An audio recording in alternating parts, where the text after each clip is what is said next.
Hello everybody. I just wanted to give you a little bit of an update. Elvis here, who happens to be my favorite piggy of all time, favorite piggy ever. He would be your favorite piggy too if you knew him. Recently he stopped eating. He showed some signs. There were a couple of signs before he stopped eating.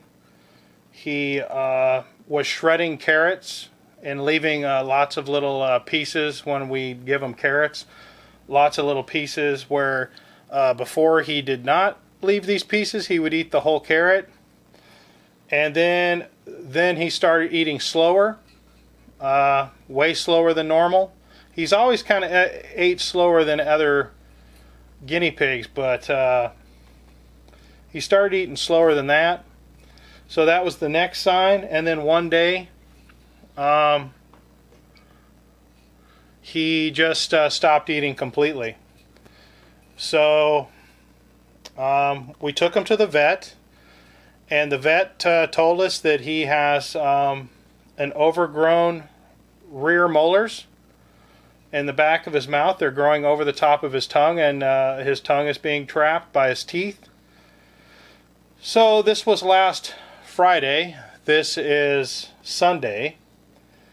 So they sent him home, scheduled him for surgery, and sent him home and told us that we have to feed him critical care until his surgery.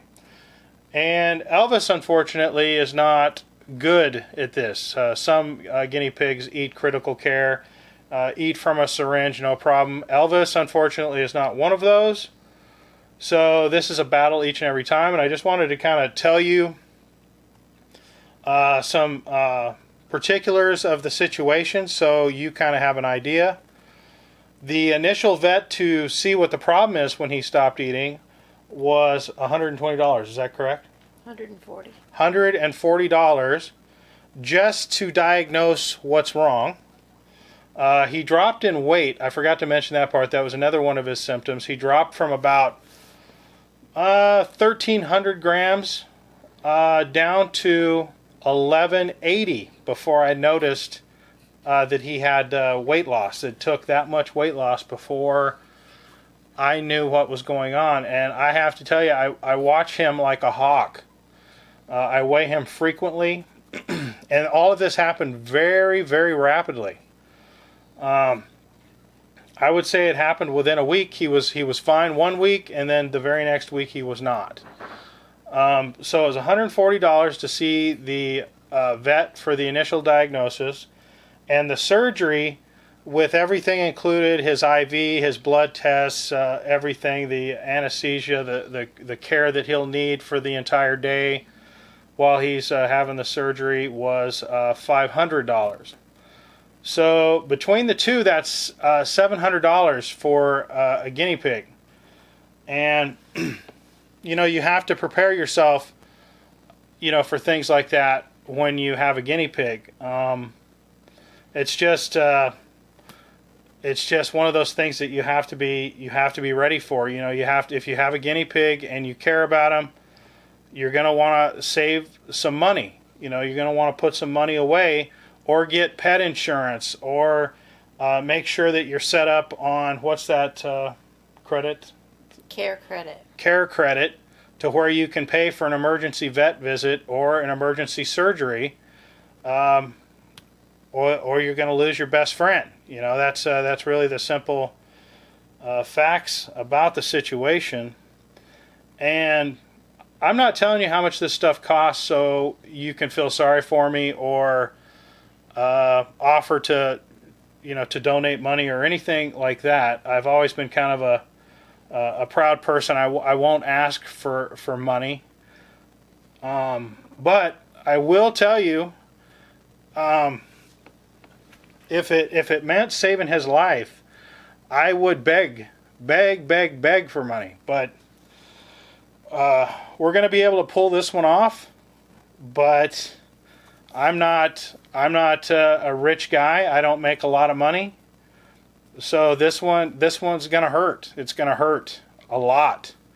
So it's just something to be mindful of when you have guinea pigs and you really care about them. Unfortunately for me, this is my favorite. We all say that we love them the same, but that's not true. We all know that's not true. Even if you have kids, you'll say to yourself, well, I love all my kids the same. And you know that's not true either. I had kids, and I know which one I love the most. And I have 4 guinea pigs, and I know which one I love the most. And that's just the facts. So I'm going to show you how we feed him, and he's a fighter. He doesn't like this, and he fights it the whole way. But I want to kind of show you how I've learned to do it and some of the tricks that I've learned. Maybe they're right, maybe they're wrong, but they're right for him. I've tried all kinds of different things. Like I said, I've had 4 days to deal with this. So I'm going to show you how we do it. Here's a syringe of Critical Care. This is the banana and apple flavor, which I can't tell that he likes one flavor better than another. I have 2 different flavors, and I can't tell that he likes one better than another. This is a 35 milliliter syringe with a point on it. And we've tried other syringes, and this is the best one that we found. It's definitely not perfect, but it's the best that we found to do this. I spent $60 to get Critical Care here with the syringes from Amazon next day, which is a ridiculous amount of money to pay for it, but that's what I did. And the instructions say to use 1 tablespoon with 2 parts water, so basically 2 tablespoons water, and I found that to be too thick. So what I'm doing is 1 tablespoon with 3 tablespoons of water, and he's able to swallow. Like, if your guinea pig eats this stuff well, then just mix it like the directions say, but he spits it out. He fights the whole time. So I make it a little thinner, so all he has to do is swallow it, and plus you have to keep in mind that it's his tongue that is the problem, and he can't use his tongue to swallow. So he can't drink water on his own anymore either. So we have to give him syringes of water as well. So let's get started. I'll kind of show you how I do this and the technique that I use to do it in case you ever have to do this. But what I do, you see, hopefully you can see this because I can't be a cameraman and do this at the same time. But what I'm doing is I take it, he's got those front incisors, those 4 front teeth, and then I just raise it up, and I go on the side of his teeth, and I just shoot it in, and then keep in mind it's going to go all over. There's no way around it. See, he's fighting to swallow. You know, that's him trying to unstick his tongue when he does that. I'm a little disappointed in the vet, I have to be honest, that they sent him home like this and make me wait 5 days to get this fixed. So that's kind of upsetting. I have to be honest about that because this is a huge struggle. I have to work 12-hour shifts every day. He needs to be fed 6 times a day. This is a real hard thing to do. So we're both doing it. Joanna's going to take him to work with her so she can feed him a couple of times at work.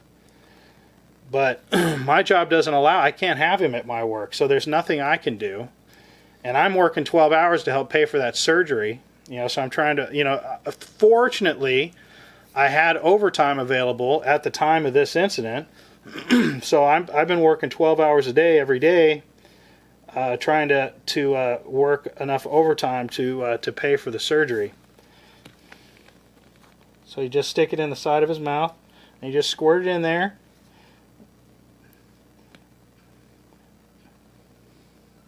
And he just spits some of it out, But I would say out of this tube, I only get probably half of it in him. And then I weigh him. I weigh him before I feed him, and then I weigh him after I feed him. And so far over the weekend, we've stopped his weight loss.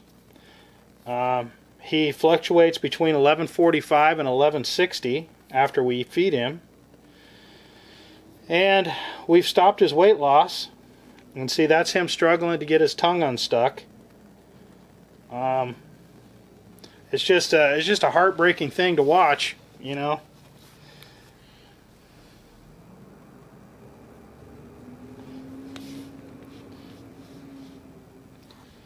And you just do this for, you know, let him chew it, let him swallow it.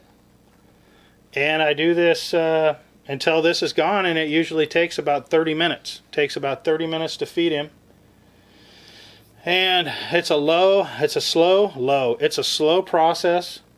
You have to be patient. You can't get impatient if he fights you. You just have to be patient. I found that when he starts struggling and trying to get away, that giving him a little bit of water calms him right back down, you know, so he can wash it down. And that sometimes the way he's sitting, how we're holding him up to do this, sometimes he gets a little uncomfortable and just needs to rest. So, I mean, this takes about 30 minutes. You just have to, do it nice and easy and slow.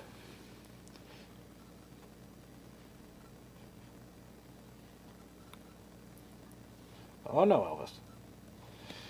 And it may look like I'm pinching him right here, or I'm holding his head. I am not squeezing at all.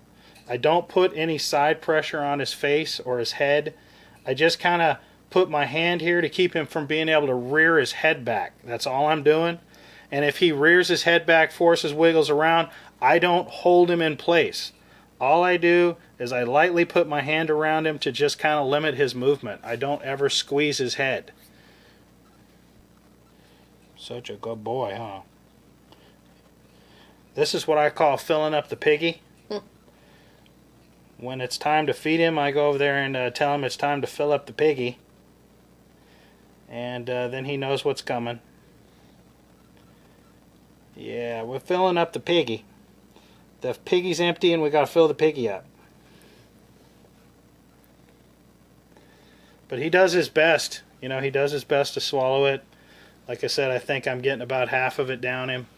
So that's about all there is to it. I'll keep you guys updated on his condition as we go along. Like I said, I'm working crazy hours right now, so I don't know when I'll be able to make another video to update you what's going on. But I think I can make another update video for him on this channel probably this weekend, maybe sometime after his surgery. And we'll go from there, guys. Positive thoughts, and hopefully we'll catch you on the other side of this crisis.